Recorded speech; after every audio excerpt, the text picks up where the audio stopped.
What's up, everybody? Welcome back to the Dr. Medic channel. I am super stoked today. I am here in Plymouth, Massachusetts with one of the absolute premier programs in the entire world, as far as I'm concerned, with Boston MedFlight. Behind me, you see a pretty brand new H145 D3 model. Some of you guys might already know what that means, but I'm going to go into what some of the differences are between that D3 model and a little bit with the D2, but really the big differences between this D3 model and the H145. So I'm gonna give you guys a little bit of a walk around. We're gonna jump inside. I don't know maybe if I'm gonna get to catch a flight or not, but we'll see whether or not that happens later. I mean, the weather's getting a little gloomy out here, but we'll see what happens. And stick around for part two, where I will review their critical care ground ambulance as well. But first, let's get a bird's eye view of downtown Boston and the beautiful Fenway Park. All that and more coming up on this episode of the Dr. Medic.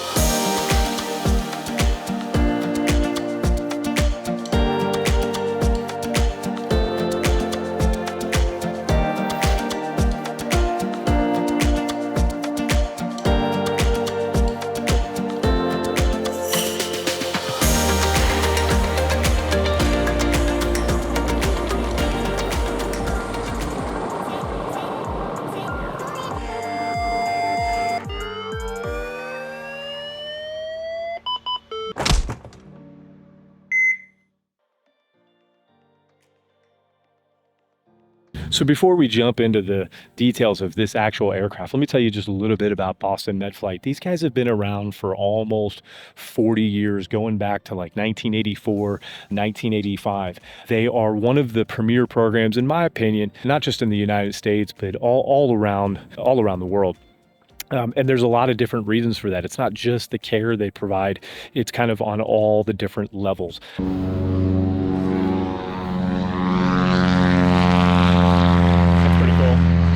So remember that Boston MedFlight is a non-profit organization. That means they are charitable and they have to do something to give back to the organization. So what is it that they give back in a charitable way? Well, the number one thing that they give back financially wise is that they don't seek the patient portion of the bills after reimbursement is completed. And so there's multiple other financial ways that they handle that in terms of having local hospitals support that endeavor as well. But if you catch a flight with Boston MedFlight as a patient, you're a trauma patient, you get a STEMI, you get a heart attack, you're having a stroke, whatever it is, it's not going to bankrupt you. And you're not going to lose your house because these guys and gals had to come out and save your life. Why is that? Because of their charitable cause. And I think that that is definitely something to be commended, and it's a big part of who they are. The other thing is that they are a consortium style air ambulance service, meaning that there were six original hospitals back when they got started that got together and said, well, I want a helicopter service and I want a helicopter service. But instead of all of them starting their own helicopter services and then competing with each other, they got together and started Boston MedFlight between those 6 hospitals. I do believe that they added a 7th hospital here recently in the last few years, but other than that, it's just those 7 hospitals. And so they work together, do what's best for the patient, to do what's most economically viable and everything that goes along with that. They are also a part of a kind of a co-op agreement up here in New England called NIA, which I'll throw that up on the screen. And that is, forgive me if I leave one of the services out, but that's an agreement between UMass, which is another air ambulance service out here, Boston MedFlight, LifeLink, I think it's LifeLink or LifeNet out of New York, LifeFlight of Maine, and DART. I think I got them all. But they all, again, that's not a nonprofit. It's just a kind of a conglomerate of air ambulance services that work together to be able to share resources and share safety things across the board. And in the end, what it does is it prevents that terrible practice that you guys know of called helicopter shopping. They work together. There's enough business, so to speak, for everybody. They all work together. And in the end, it's what's best for the patient. And I think that is another amazing thing about this service. The last part that I'll tell you about this service is the unbelievable high standard and expectation that they put on their clinical crews.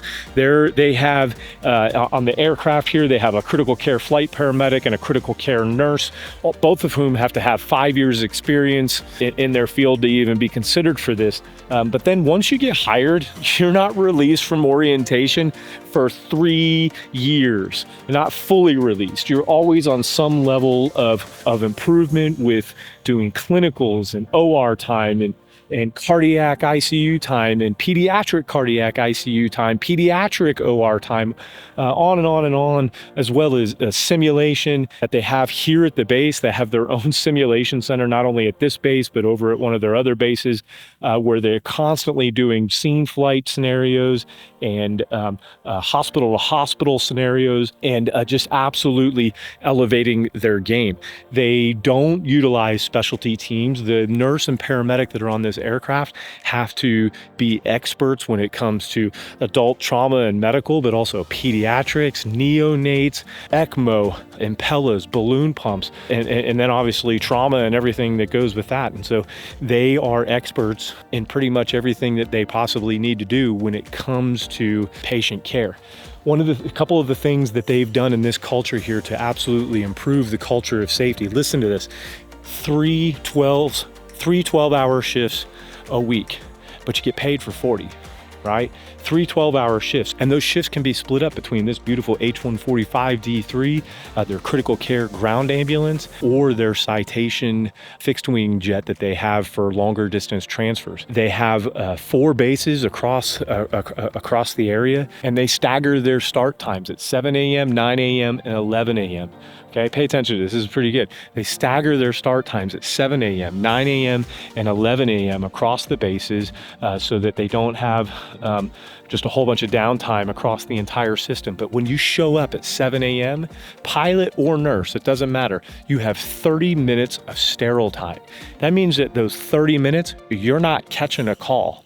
You're prepping your equipment, you're getting ready, the pilot's doing their pre-flight, and you're not even allowed to do your daily briefing until 30 minutes after you get here, so that you have uninterrupted time to make sure that your equipment and your brain is where it needs to be. Likewise, what's one of the big problems with air ambulances across the United States is the worry, working 24 hours and then the worry about catching a late call, and then you don't come home for 5, 6, 7 hours because you had to fly all the way across the state. Again, they work 12-hour shifts, okay? But if you are anywhere within, I can't remember what it is, anywhere within 4 or 5 hours of the end of the shift and a call comes in, if their dispatch center, which they run in-house here, if their dispatch center believes that based on the call dynamics that you are not going to make it back within 1 hour of your end of shift time, they won't send you on the call. And so basically you are not going, the goal is that 13 hours is kind of the max. And then when it comes to duty time, they match the pilots. So whatever the pilot's duty time is and duty restrictions are, the med crew follows those exactly, which eliminates being stuck out at a hospital or stuck out at an airport where now your pilot has timed out and you guys can't get back to base and another pilot has to drive out and then they have to swap cars and then it's a big nightmare. And what else does that do is that also puts crews and pilots in positions of pushing the certain limits or doing stuff like that. And so when you put the policy in there where you're all on the same page, then it eliminates or drastically reduces the likelihood that somebody or a crew or a pilot is going to get stuck out at an airport or a hospital and need to find their way home because they've duty timed out. The other thing to keep in mind is that remember at this particular base, not only do they have this helicopter here, they also have the critical care ground transport unit as well as the pilots, and they all brief together. Remember, they don't have a dedicated critical care crew or a dedicated air ambulance crew. They actually all work the same type of shifts. It's just one shift you could be on the aircraft, one shift you could be on the ambulance, next shift you might be on the fixed wing or something like that, and they work with you to kind of build that schedule out. But they all brief together in the morning, which is just huge for crew resource management and building morale and stuff like that. This base is, it seems like it's been completely rebuilt from the ground up. This hangar is absolutely immaculate. I think you could definitely do surgery on the floor right here. They have absolutely every piece of resource that they could possibly want. Anytime something happens here that makes anybody think that, oh man, that's a danger spot, or that's something that we've noticed that could fatigue our crew, or could cause a safety issue, or could cause an issue to a patient, they just fix it. They find ways to do that without saying, we can't afford that, or that's a cost issue, or something like that, because the stakes are so high in this game, and they just do an amazing job not sacrificing safety or patient care for literally any reason whatsoever. And none to which is this more apparent than this badass H145 D3. So let's go jump to the front of the aircraft and we'll get started on the details. So where are we at with this D3 model? So this D3 model has been out for a couple years now, a quick successor to the D2, which the D2, the H145 D2, was basically the successor to the EC145.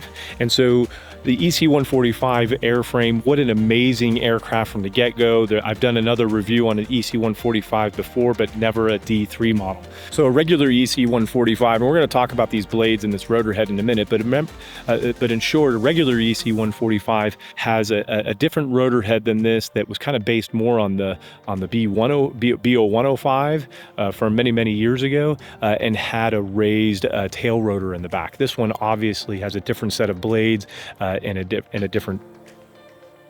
You guys catch a flight? Yep, and so they caught a flight, so I had to switch things up just a little bit. This flight that they had actually was down to the very last island in a chain of islands off of Cape Cod called Cuttyhunk Island.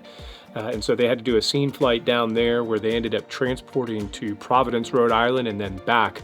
Just goes to show you the unique geography that they cover on a daily basis here.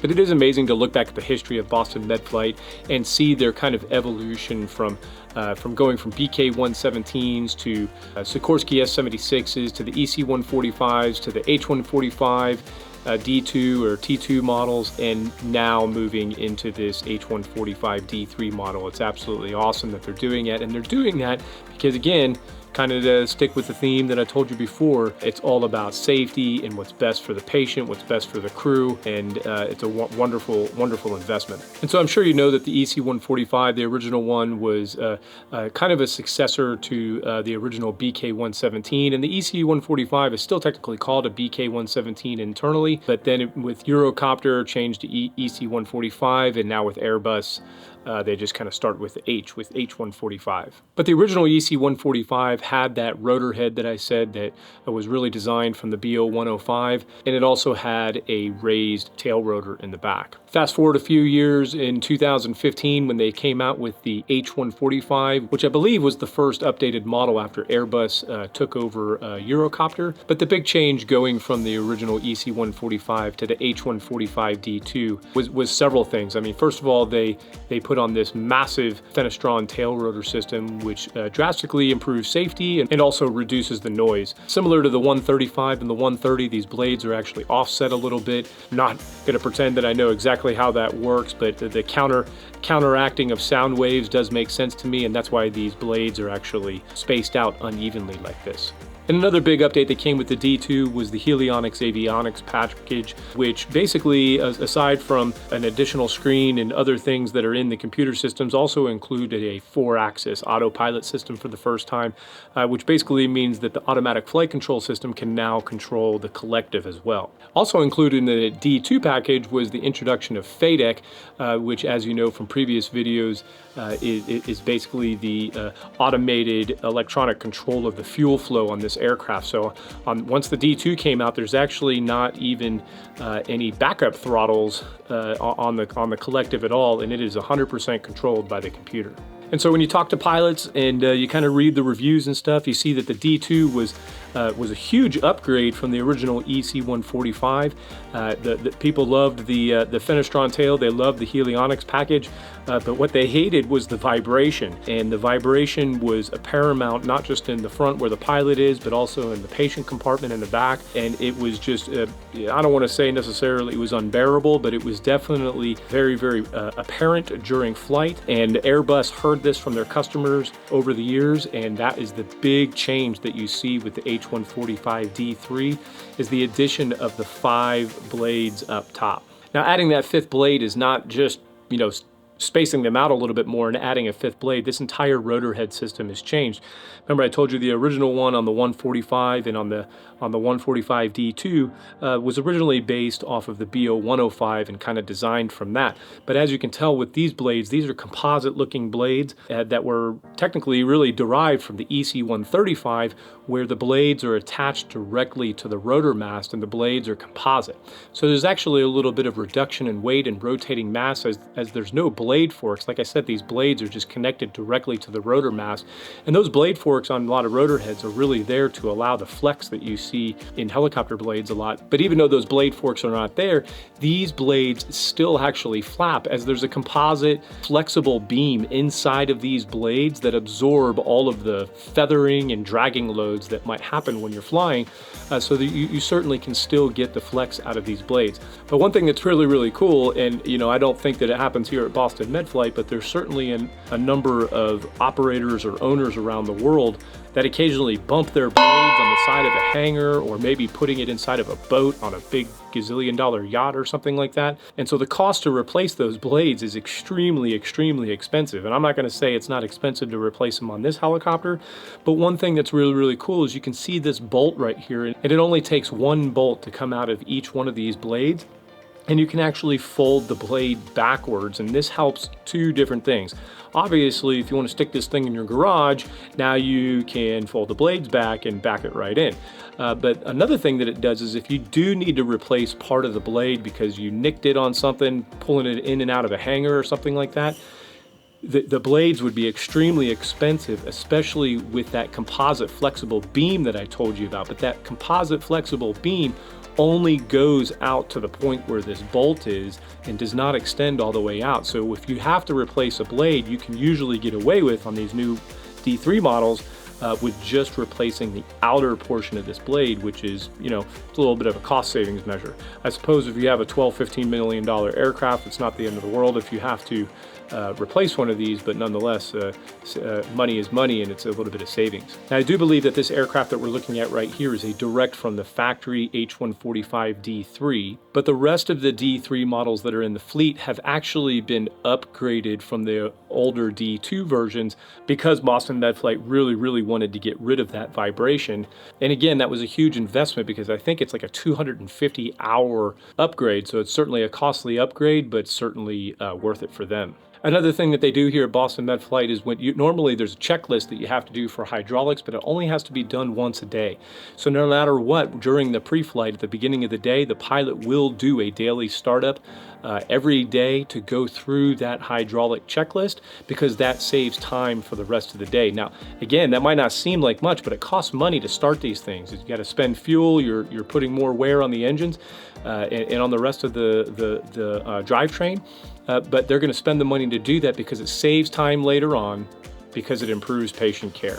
I love it. And this D3 also has improved air conditioning, which is not always the end of the world up here in Boston, but it's pretty hot today actually, and so I'm sure they love having the improved air conditioning. And lastly, one of the biggest things that you get out of this is you actually you get an extra, I think, 330 pounds of lift capabilities out of these blades, but you also are reducing the weight of the aircraft by 116 pounds. So probably one of the coolest things about this aircraft, at least here regionally in this area, is every time that this pilot needs to fuel, they literally just say fill her up, because they have enough power to weight ratio and fuel capacity to be able to fly everywhere that they need to go, at least within one patient call or one patient flight, without having to refuel. I'm sure you guys know on a lot of helicopters, you wake up every day and you know that you're limited on weight by how heavy your patient can be or how much fuel you have to have on board, and you kind of got to play that fuel and weight game all day long. You certainly don't have to play it with this H145 D3. Again, another added benefit to the patient, because they can take pretty much any patient that they need to. They're not going to be reduced on time on having to stop for fuel, and just one more amazing improvement that they get with this D3. And just looking at the front, there's that beautiful forward-facing weather radar and the beautiful wipers. And having a look underneath, you can see the antennas as well as the static and the controllable lights, the temperature sensors and the pitot tubes. But what you see is not there is a normal looking wire strike system that might be on the skids and on the bottom of the aircraft, as well as on the top. I'm not sure why it's not there. I probably should have asked, but it's probably a weight savings thing and is probably unnecessary. And there's that big, beautiful rotor head and the right side engine, which is the Safran Ariel 1E2 engine. This thing puts out about 750 horsepower times 2, because there's 2 of them, and there's that giant, beautiful Fenestron tail. Same engine over on the left side. The titanium exhaust is just absolutely gorgeous. Wonderful company. And the orange that you see around the door handles is just there to increase visibility in case of emergency and somebody else needs to open the doors for them. Mechanics and pilots need a lot of places to stand and a lot of ways to climb up on top. Airbus does not short them on the steps, that's for sure. At the shoreline, wrapped around for extra measure, and more steps on the other side.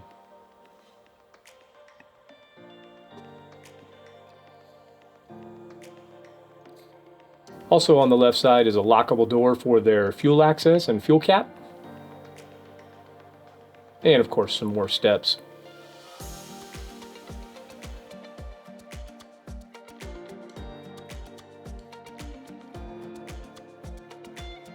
Now what's super cool is the latches for the engine covers have like a triple redundancy feature to them, so that there's like only a 1 in a trillion chance that these things would come undone on their own. Very neat. And here is a huge update for all H145s with this 2E turboshaft engine, making about 830 to 900 horsepower, which is about 20% more than the 1E2 engines that were on the original EC145s. Okay, so that kind of covers the big differences between the D3 and the D2 and the original EC145, so let's jump inside and take a look.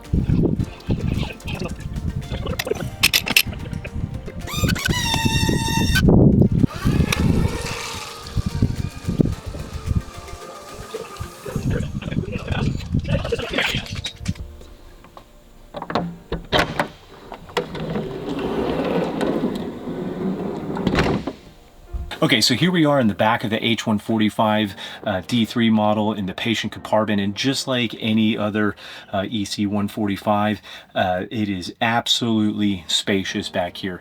I mean, obviously you can't stand up back here, but as a paramedic on an ambulance, it absolutely feels like you have just as much room as you would have on an ambulance. There is a captain style chair right here that clearly has very good access to managing the airway of the patient. And then sitting over here to the side of the stretcher is kind of like the bench seat in an ambulance, because you can move this chair around to either face forward or to face the patient and still stay strapped into the seat for safety and still be able to manage patient care. And then you have the seat that I'm sitting in right now, which either of the providers could also sit here if they want to, but also a family member could sit here if they needed to. So right over my head right here is going to be the radio system and the comms, and they have push to talk or voice sensitivity, however they want to have it hooked up. And they can also communicate with the ground unit, with the sending physician, with the receiving physician, their dispatch center, and they can also, through this intercom system, talk to each other, and they can obviously also talk to the pilot up front. Okay, over here to the side is a pretty neat little feature. I haven't seen this on another EC145 before, but it's just kind of like a little digital control center where they can control the medical air, the suction, the oxygen, and also the lights, which is pretty cool. So I think if I turn these lights on, we can make it blue in here.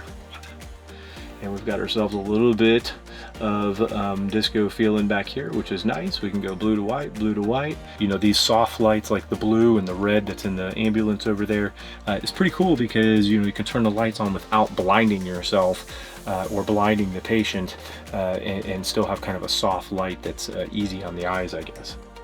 Like me, easy on the eyes.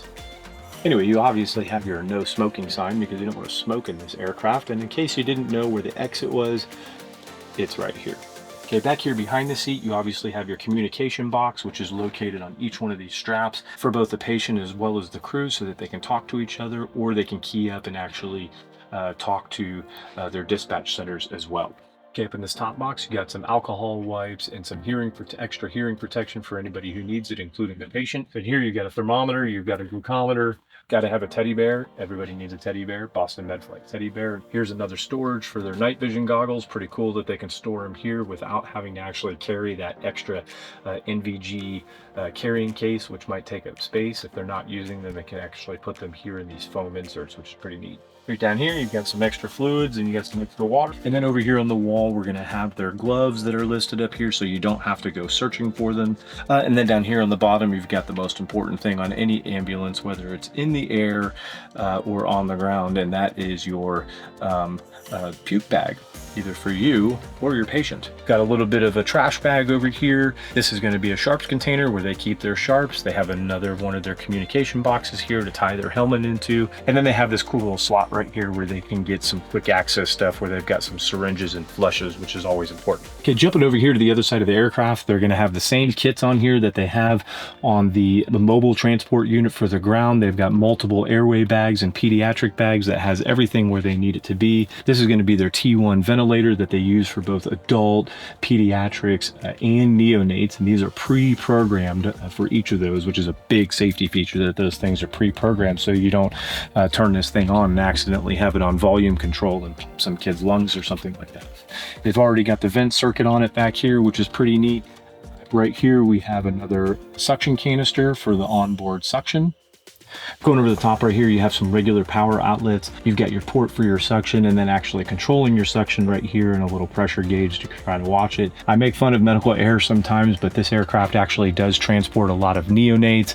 And when you have the isolettes, the medical air actually is required. Now, they don't actually have a tank for that or anything, but in the back of the aircraft, there is actually a device up top that actually takes the air, you know, just out of the atmosphere and pressurizes it, gets it where it needs to be to become medical air. Their oxygen is here. That's plumbed from their liquid oxygen tank, which is behind the seat that's over here in front of me. And then they have multiple ports here to deliver oxygen, whether they're doing it through nasal cannula or non-rebreather or some type of high pressure nasal cannula or something like that. Okay, and back here, you know, like I said, in a lot of videos, I bust some chops for these mini-med med system 3s, but you know, it, like I said before, if you can get these things to work, if you're competent at it and you're an expert at it, I should say, then these things work absolutely great. If you don't know how to do it, if you don't know how to properly set the lines up or set up your tubing or whatever, you're gonna get errors. But this is a kick-ass program and they make it work, and it works just fine. And you can get 3 channels out of the bottom of this one, 3 channels out of that one, and then another channel out of the syringe pump. Okay, so now I'm over here in the chair that's next to the patient. Like I said, there's 2 settings here. You can pull one to kind of move the chair forward or backwards, and then the other one is going to allow the chair to turn sideways. And so it's pretty helpful because if you have to assess different parts of the patient and still need to be strapped in with your seatbelt, it's very, very important to be able to do that. And these chairs definitely give you the possibility to make that happen. Okay, and sitting over here on the right side of the aircraft, this chair is actually moved up a little bit more forward than it is on some other EC145s because the liquid oxygen is actually stored right here. On some aircraft, you actually see it down here on the bottom above this right skid step. It's kind of an external one, but on this one they have it here. Above that you have one of the pilot's bags, and then you have the life vest. They do fly over water quite a bit here, and so they do wear life vests when they go out on their flights.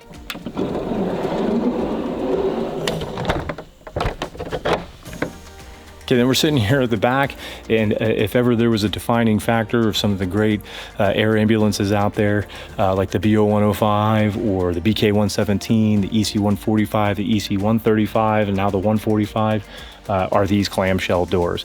It's what makes these air ambulances really function like a good ambulance, because you're able to self-load this stretcher from the back of the aircraft.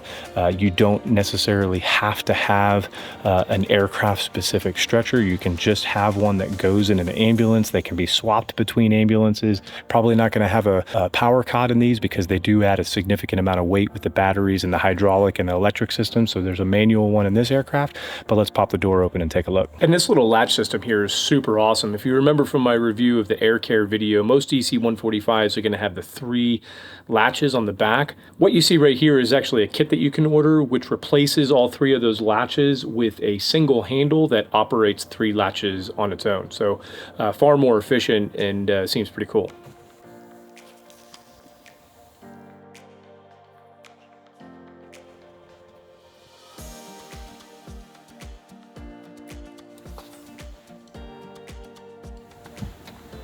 Okay, so now we're in the back of the aircraft, and we have this bulkhead above us where a lot of the stuff related to the medical air, there's lots of communication devices or communication equipment, and the wiring is up there.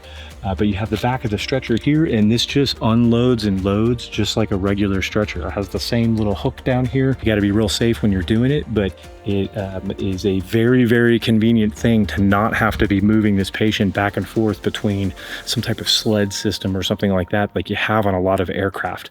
It reduces the amount of logistical problems that you have to deal with. It's safer, it's more efficient, and it's just awesome to have these on these aircraft. Over here to the side, you have more connections for medical air, for oxygen, and for 110, 120 volt. Okay, and over here on the left door is pretty cool. They have their transvenous pacer, which they told me earlier that they actually use this thing quite a bit. So that's pretty cool that they are doing something as invasive as transvenous pacing, and doing it quite often. Over here on the other door is going to be spare D tank. So back here next to the patient is going to be their blood products, where they have their O positive blood as well as their plasma, and they keep it in this super duper cooler, which will keep this stuff cold for a very, very long time. They also have their Stryker Lucas device, which is going to be their mechanical CPR. And so if they have a patient who does go into cardiac arrest in flight and they need to do CPR, again, that's one of the most dangerous things you can do, is be doing CPR in an aircraft or in an ambulance or something like that. And that's the number one thing that this Lucas device does, is it frees up a hand. It frees up the logistics of being able to do CPR, so that the paramedic or the nurse can be more focused on controlling the airway, or giving life-saving meds, or trying to find whatever the reversible cause is of the cardiac arrest and actually saving the patient. So super, super valuable device, very expensive device, and it adds weight to the aircraft, but it also has a huge benefit with logistics. And then coming up here above the Lucas device is going to be their syringe IV pump, because they do have some meds that have to be given through a syringe. Behind that is going to be a portable suction device in case their regular suction goes out, or in case they need to do suction while they're out on scene of a vehicle accident or something like that. This device right here is going to be their, not the bag, but right behind it is going to be their fluid warmer, which if they're going to give fluids to pretty much anybody, or anybody who is getting a mass, who's getting a blood transfusion of some sort, it's always important that we kind of got to maintain that patient's body temperature. If you're giving blood to somebody, they're in shock, and one of the worst things in shock is hypothermia, right? If we can control that by at least making sure that the fluids that we give them is at least their body temperature, very, very important. And so they have one of these on every aircraft, as well as on each of their ambulances. And then here on the back of the chair is going to be some extra storage for vent tubing and some other reusable stuff that they use on every call. And then on the back of the cot is going to be their Zoll Pro Pack. This thing can do just about anything they need. It's going to do everything that's ALS, in terms of EKGs, 12 leads, 15 leads, cardiac monitoring. Obviously can take it to their blood pressure and a pulse ox, but it can also obviously defibrillate, cardiovert, and then do transcutaneous pacing, not the transvenous pacing, but it can do the regular transcutaneous pacing. But it also can do some critical care stuff where like monitoring temperature or putting up arterial waveforms, which is very, very helpful in constantly giving you that up-to-date real-time mean arterial pressure, which really is the main thing that matters. So having that arterial waveform up there and the numbers that go with it, very, very important, and they can do that with this ProPack.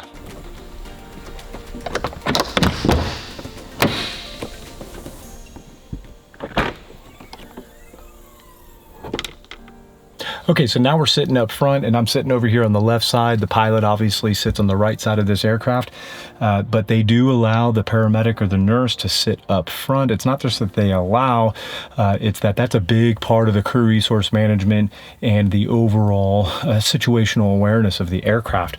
By having another person sit over here, they can, help monitor the weather. They can look for obstructions. They can better clear the left side of the aircraft, and they maybe can also help with a little bit with communication. So it's very, very important if you're flying a single pilot operation, which most are in the United States, to be able to have somebody else to provide just a little bit of extra resources to reduce that overall mental workload that the pilot has. Okay, and then sitting here looking at the avionics of this system is absolutely amazing. Like an EC145 Lite or something like that has, maybe a 5 or 6 minute boot up time, which is actually pretty quick. But compared to this thing boots up in about 2 minutes. So the GPS grabs your location super, super quick. The 3 screens come up. The 3 screens are basically duplicates, and they can all provide the same information, and the pilot can move the information around from screen to screen. And even their primary flight display, if that thing goes out, it'll automatically kick over to one of the other displays for automatic redundancy.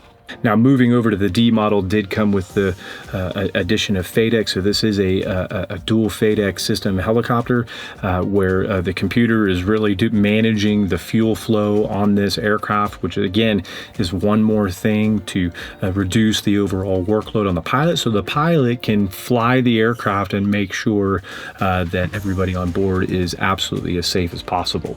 Okay, down below the flight displays, you're going to have twin Garmin GT750 GPS units down here. Below that is where your radio systems are going to be. Then your autopilot panel will be right here. And then you have more communication systems that are down below. You can see all the switches that the pilot has on the collective as well as the cyclic, so that again they can work easily with the resources they have without having to take their hands off of the controls. They do leave the controls over here for the med crew.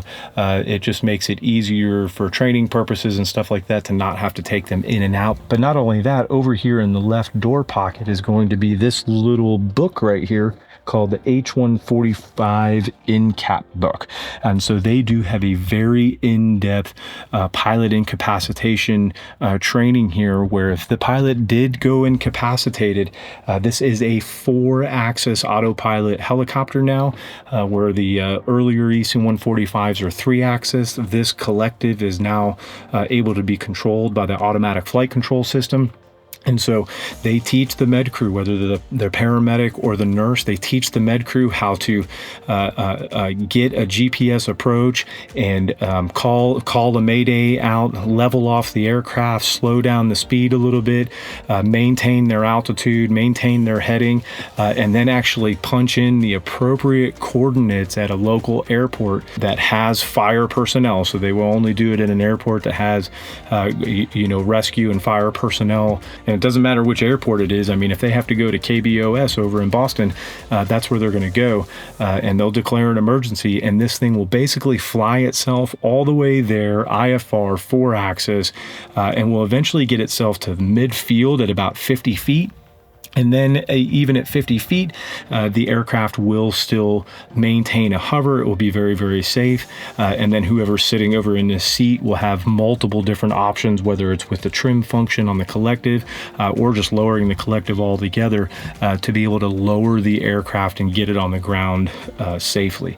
And so that is a deep part of their training here. And they have a simulator over at one of their other bases where they practice that. Absolutely amazing that they're able to have that capability. Okay, guys, that's going to wrap up our review here of Boston MedFlight's H145 D3 out here at Plymouth, Massachusetts. Big shout out to the med crew, to the pilots, to the administration who let me come out here and review this beautiful aircraft, and the ambulance that's over there, which is going to be in part 2. Make sure you check it out. These people, this agency, this organization, they pay their people well. They invest in safety. They educate them. They're worried about their and concerned to make sure that people, when they come in, that they're not angry, that they are fed well, that they have happy employees. They embrace the data. They don't give succinylcholine. They start off with rocuronium like we should. And why do they do that? Because they think research is cool. Find one at thedrmedic.com. You can get your own shirt. But either way, they embrace the research. They do things that matter. And I got to thank them for letting me come out here and hang out with them today and check out all of their cool equipment. Wonderful people, wonderful agency, wonderful part of the country. If you can find a way to get up here and check it out, I encourage you to do so. If you have a cool helicopter or an ambulance you want me to check out, send me, put some comments below. Make sure you like, subscribe, do all those things, or send me an email if you want me to check something out. Otherwise, you all be safe. Take care of each other, be nice, embrace the science, take care of your mental well-being, call a brother if you need something. Other than that, I do appreciate you all, and I will see you on the next episode.